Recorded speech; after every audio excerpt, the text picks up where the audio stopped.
Highbridge, a division of Recorded Books, presents Dinner in Camelot, the night America's greatest scientists, writers, and scholars partied at the Kennedy White House, by Joseph A. Esposito. Foreword by Rose Styron. Read by Tom Perkins. Foreword. Camelot.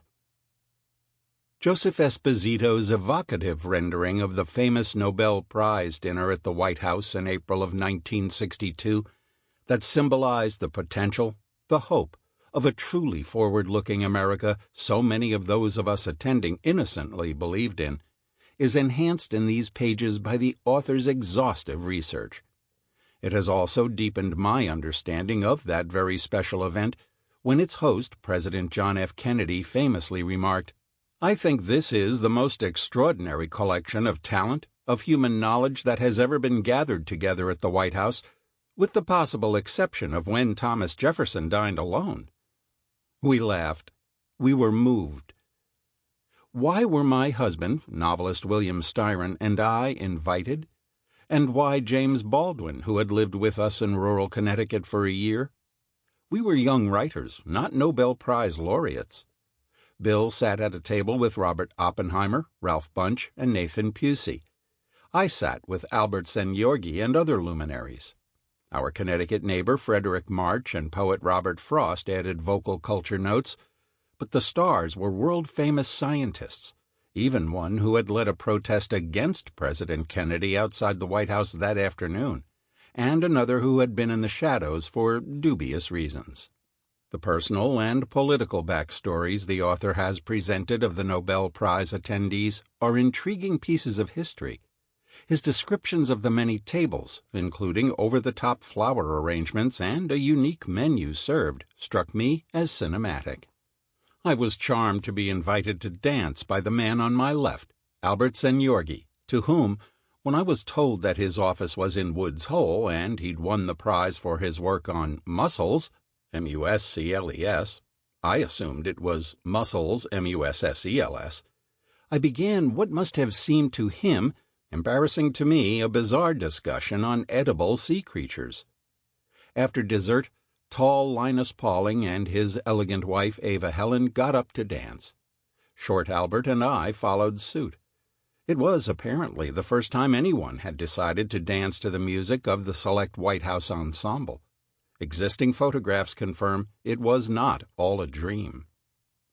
I recall Bill's later humorous remarks about his distinguished table mates and certain guests honored by being asked upstairs with us for a private gathering post-dinner. There Bill, full of antibiotics and champagne, sat in the presidential rocking chair, and when the president arrived failed to rise quickly, Bill's moment of embarrassment. But our host pretended not to notice and sat on the couch with Robert Frost, whom he had chosen to read poetry at his inauguration. We writers were gratified by the president's obvious devotion to literature beyond his own popular opus, Profiles in Courage. For Bill and me it was the beginning of a sweet friendship with Jack and Jackie, following a sail off Edgartown they had promised that evening.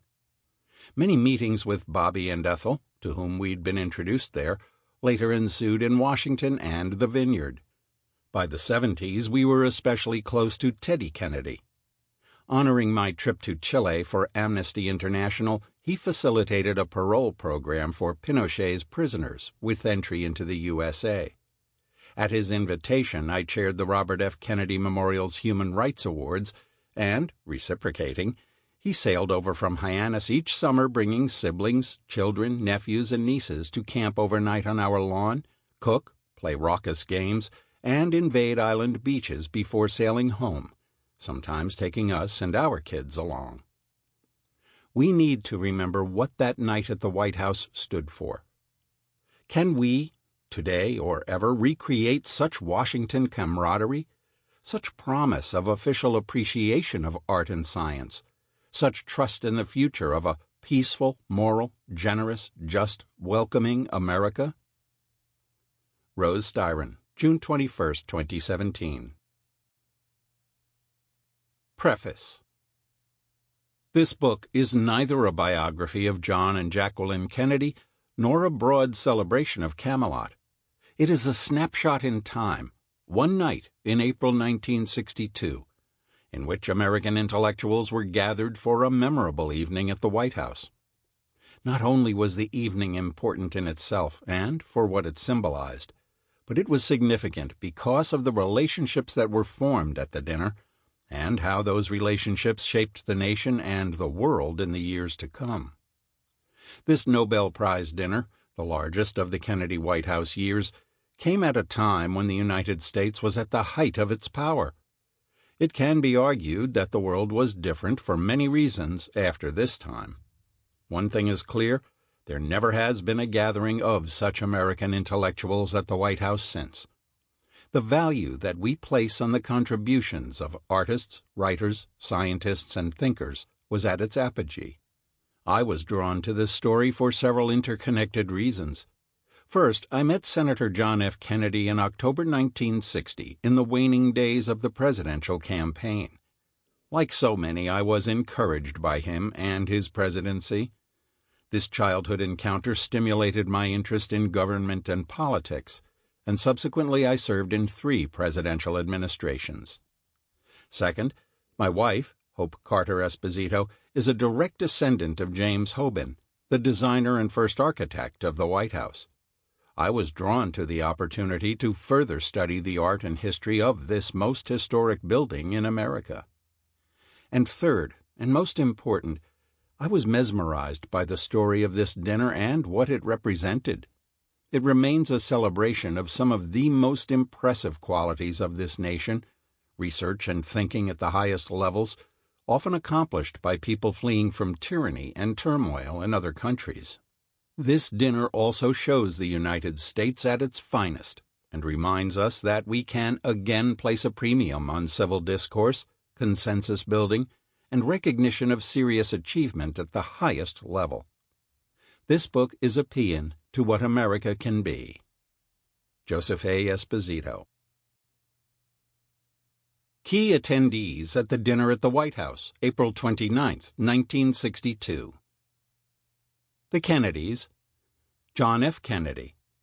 The youngest person ever elected to the presidency, the 44-year-old Kennedy brought a new sense of vitality to the White House. Although known for his style, political shrewdness, and wit, he was an interested student of history and took pride in his writing career, which included the Pulitzer Prize-winning Profiles in Courage. He had a modest interest in the arts, but supported his wife's enthusiasm and understood the power of symbolism. Jacqueline Bouvier Kennedy. The First Lady had captivated Americans with her beauty and glamour, a marked change from previous presidential wives. Only 32 years old, Jackie Kennedy had a passion for the arts. She was responsible for the first interior renovation of the White House since 1902. This dinner followed closely on her popular televised tour of the White House, for which she had the opportunity to unveil new paintings and furnishings. Robert F. Kennedy. Bobby Kennedy, 36, was the Attorney General and chief advisor to his older brother. Unswervingly loyal, the president could count on him to deal with thorny problems. He was in the midst of his increasingly acrimonious relationship with Vice President Lyndon Johnson. Robert Kennedy would develop relationships with others at tonight's dinner, including a close friendship with John Glenn and work with James Baldwin on civil rights. Ethel Kennedy. The fun-loving wife of the Attorney General, the 34-year-old Ethel Kennedy presided over raucous parties at her Hickory Hill home in nearby McLean, Virginia. At tonight's dinner, she would be the hostess at the table that featured 2 of the most interesting figures, the beleaguered physicist J. Robert Oppenheimer and the rising novelist William Styron. The Scientists. John Glenn. The 40-year-old astronaut was the hero of the hour. He had become the first American to orbit the Earth 2 months earlier, and had been feted with a ticker-tape parade in New York City which had even exceeded the tremendous celebration for Charles Lindbergh 35 years earlier. Glenn was becoming a close friend of the Kennedys, especially Robert Kennedy, who would encourage him to launch a political career that lasted until 1999. J. Robert Oppenheimer. The brilliant scientist, known as the father of the atomic bomb, had seen his career decline since World War II and lost his security clearance after a dramatic hearing in 1954. The one-time wunderkind, now 58, had lost his swagger, but the invitation to dinner tonight represented the first step in a two-step process by the Kennedy administration to redeem him from spurious charges of disloyalty. McCarthyism had lost its potency. Linus Pauling. Pauling, 61, was a noted scientist and peace activist. Awarded the 1954 Nobel Prize in Chemistry, he barely missed receiving the Nobel Prize for Medicine and, later in 1962, received the Nobel Peace Prize. He was ambivalent about Kennedy, recognizing his potential but disappointed by his lack of achievement on a nuclear arms ban. He had been critical of the president, picketing against him outside the White House a few hours before attending the dinner there. Glenn T. Seaborg. A distinguished chemist, Seaborg, 50, was currently chairman of the Atomic Energy Commission, which earlier had revoked Oppenheimer's security clearance. A longtime friend and colleague of Oppenheimer, Seaborg was interested in seeing his clearance restored. A Nobel laureate, he was the principal or co-discoverer of 10 chemical elements, including seaborgium. He had worked on the Manhattan Project and eventually counseled 10 presidents. The Writers. James Baldwin. One of the few African Americans at the dinner that night, the 37-year-old Baldwin was emerging as an important writer. Among his early works, Go Tell It on the Mountain and Notes of a Native Son were notable. Baldwin, who was also gay, wrote about race and alienation in American society. A close friend of William Styron, the one-time expatriate Baldwin would begin to have a louder voice in the civil rights movement. Pearl S. Buck. Of all the Nobel laureates at the dinner, Pearl Buck was the only woman and the only American recipient of the award in literature. Buck, 69, had spent her childhood in China. She sometimes used her Chinese name, Sui Zhenshu, and wrote most of her novels on Asia. Perhaps her most famous was The Good Earth. She sat at Mrs. Kennedy's table at the dinner, and after dinner had an awkward discussion with President Kennedy about Korea. John Dos Passos. The 66-year-old Dos Passos was largely identified with his USA trilogy, written in the 1930s.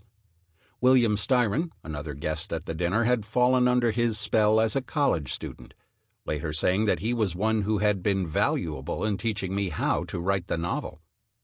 Dos Passos had been actively engaged in the Spanish Civil War, during which his friendship with Ernest Hemingway, honored at the dinner tonight, had soured. Robert Frost. Frost, 88, was considered an American treasure. A 4-time winner of the Pulitzer Prize, Frost had been featured at Kennedy's inauguration ceremony in 1961. The president had a high regard for the poet, asking him a few months after the dinner to take on an assignment in the Soviet Union. Frost, seated at the president's table at the dinner, was part of the select group to join the Kennedys in an after-dinner gathering in the family's private quarters. Catherine Ann Porter. The 71-year-old novelist and essayist was enjoying a unique experience the night of the dinner. Her new book, Ship of Fools, had reached the top of the New York Times bestseller list that day. Porter arrived at the dinner with Pearl Buck.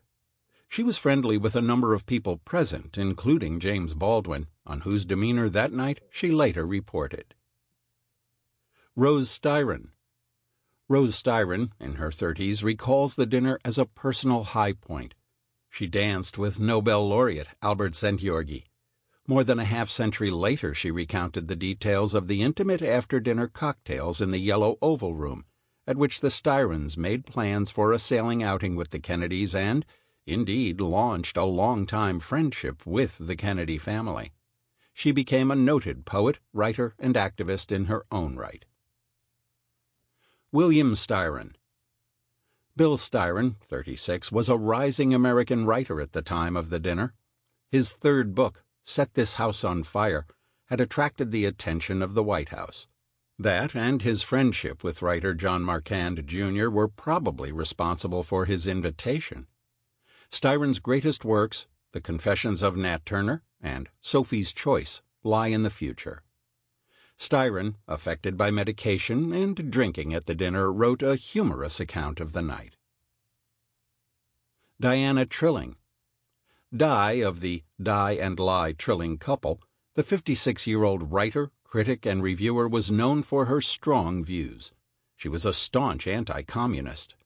She knew many of the people at the dinner, including Oppenheimer, about whom she had written in the aftermath of the loss of his security clearance. She and her husband were invited to the after-party in the White House residence, and an account of the evening was published shortly after her death. Lionel Trilling. Lionel Trilling, 56, was a distinguished intellectual and critic who had taught for 30 years at Columbia University at the time of the dinner.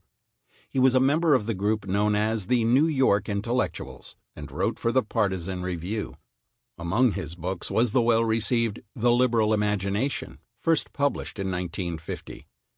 Trilling made a humorous, if not awkward, comment to Mrs. Kennedy in the receiving line that night. The Peacemakers. Ralph Bunche.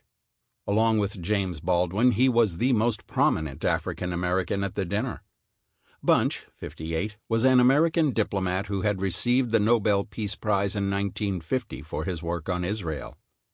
Active in both the United Nations and the Civil Rights Movement, he was a distinguished scholar. He had achieved a doctorate in political science in 1934. The first African American to do so at an American university. Ava Helen Pauling. A former student of Dr. Linus Pauling, she had been his wife since 1922. Often known as Ava Helen, the 58-year-old was a wide-ranging social activist who had sent a letter to the First Lady 9 months earlier protesting nuclear testing. She had joined her husband on the picket line earlier in the day and had a testy dinner conversation with White House aide Arthur M. Schlesinger, Jr. Lester Pearson. The attendance of Mike Pearson, leader of the Canadian Liberal Party, made the dinner a North American celebration. Pearson, 65, had received the Nobel Peace Prize in 1957 for his work on the Suez Crisis. An ally of President Kennedy, he would be elected Prime Minister in 1963. He was accompanied at the dinner by his outspoken wife Marion, a polar opposite in temperament and outlook to the American First Lady. The Heirs. Mary Welsh Hemingway. The 54-year-old journalist was Ernest Hemingway's fourth and last wife.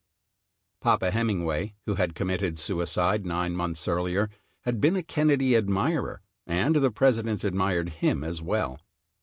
Sitting to the president's left at dinner, Mary chided him on his Cuba policy. But her late husband would be honored in absentia, as actor Frederic March presented some of the Nobel laureate's unpublished work after dinner. Catherine Tupper Marshall. Mrs. Marshall, 79, was the widow of General George C. Marshall, the war leader and subsequently Secretary of State and then Defense.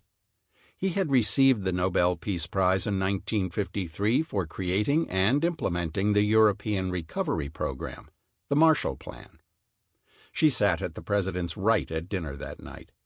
She said of the evening, "This is my last time out, and it's been a wonderful climax for me. Now I can go back to my briar patch." The Planners. Letitia Baldridge. A former classmate of Jacqueline Bouvier, Tish Baldridge, 36, had been social secretary to the U.S. ambassadors in Paris and Rome. Now, as White House social secretary, she was heavily involved with dinners that became so notable during the Kennedy administration. She was fluent in French, as was the First Lady, and in Italian. She was called the doyenne of decorum. Arthur M. Schlesinger, Jr. An anomaly among noted historians, Schlesinger, 44, never progressed beyond a bachelor's degree from Harvard. He wrote a biography of Andrew Jackson, for which he received the Pulitzer Prize, and of Franklin D. Roosevelt. He was the son of a famous historian. A top White House aide, he was important both in selecting invitees to the Nobel dinner and in writing a draft of the president's speech for that night. René Verdon. Born in France, Verdon, 37, held culinary arts positions for a quarter-century before being selected by Mrs. Kennedy to be White House chef in 1961. He had been assistant chef at the Carlisle Hotel and the Essex House in New York City. His White House dinners were lavish and French-oriented. He later wrote a cookbook on some of the foods prepared during his White House period, including the filet de boeuf Wellington served that night. Dinner in Camelot. Prologue. Heading to dinner. Beads of perspiration streaked down the faces of the protesters as they moved along the sidewalk in muggy 80-degree weather 1 block away from the White House. More than 3,000 men and women had come to Lafayette Square the previous day, April 28, 1962, to picket in support of a nuclear test ban treaty. 15 months into the presidency of John F. Kennedy, the United States was locked into icy Cold War tension with the Soviet Union, and many Americans were uneasy about the prospect of global annihilation. The harrowing Cuban Missile Crisis was 6 months in the future. The protesters descended on the nation's capital to influence the president to secure a stalled arms agreement with the Russians. An added incentive that weekend was that British Prime Minister Harold Macmillan, a key U.S. ally on any such talks, was in Washington to confer with Kennedy. Those talks ended this afternoon as the Prime Minister left to visit Canada. Now many were back for a second day, Sunday, 1 week after Easter, carrying signs such as "Stop," or, in the case of one young woman in bobby socks, "Women Strike for Peace." The latter sign identified the group that had organized the grassroots effort, which had demonstrated at the Washington Monument and in scores of cities around the country 5 months earlier. President Kennedy had viewed that Washington demonstration from the White House. The press paid attention today, in part because of the appearance of Dr. Linus Pauling, a Nobel Prize winner and peace advocate, who unexpectedly joined the group for a second day. Because security for the Macmillan visit had pushed the pickets back from the White House, it would have been impossible for Kennedy to see Pauling. But the president was preoccupied anyway. After attending Mass at historic Holy Trinity Catholic Church in Georgetown, he was hosting Macmillan at a small farewell luncheon at the White House. Despite a quarter-century age difference, the two leaders had developed a fondness for each other. After lunch, they strolled around the South Lawn alongside 2 of Caroline Kennedy's ponies, Tex, 3 years old and dun-colored, and the older Macaroni, a well-publicized roan and white gelding. Had the president glimpsed Pauling, he would have seen a 6-foot-tall, blue-eyed man wearing a long-sleeved dress shirt and a necktie, and with a batch of pens lining his left breast pocket, as if ready for writing another critique to the president. Kennedy would have recalled a recent letter that Pauling wrote to him criticizing his lack of progress on banning nuclear tests, pointedly asking, "Are you going to give an order that will cause you to go down in history as one of the most immoral men of all time, and one of the greatest enemies of the human race?" And there was more. "Are you going to be guilty of this monstrous immorality, matching that of the Soviet leaders, for the political purpose of increasing the still imposing lead of the United States over the Soviet Union in nuclear weapons technology?" That letter was written on March 1st. Less than 2 months later, after having lunch in the park, the 61-year-old Pauling grinned and sweated during his late afternoon shift. He was carrying a large rectangular poster with black and white printing that read, "Mr. Kennedy, Mr. Macmillan, we have no right to test." The area of Lafayette Square was an obvious site for protesting on account of its proximity to the executive mansion. It might seem a peculiar spot otherwise, for it also bordered on 2 bastions of the American establishment, the large U.S. Chamber of Commerce building and, across the street at the corner of H and 16th Streets, the historic Church of the Presidents, St. John's Episcopal Church, a small yellow and white structure whose connections to power go back to James Madison. And yet the witnesses for peace might have been heartened had they attended one of the services at the church, the last of which ended at 12:15 p.m., just as they were beginning their picketing. One of the readings for the day, the first Sunday after Easter, included a passage from Isaiah, "Lead out those who have eyes but are blind, who have ears but are deaf." The presence of the celebrant for that day, the Reverend Robert Smith from Tokyo, would have reminded them about the increasing interconnected nature of the world of the 1960s. That notwithstanding, what makes Lafayette Square especially ironic as a site for peace protests is that the 7-acre park at the heart of it is a tribute to American war.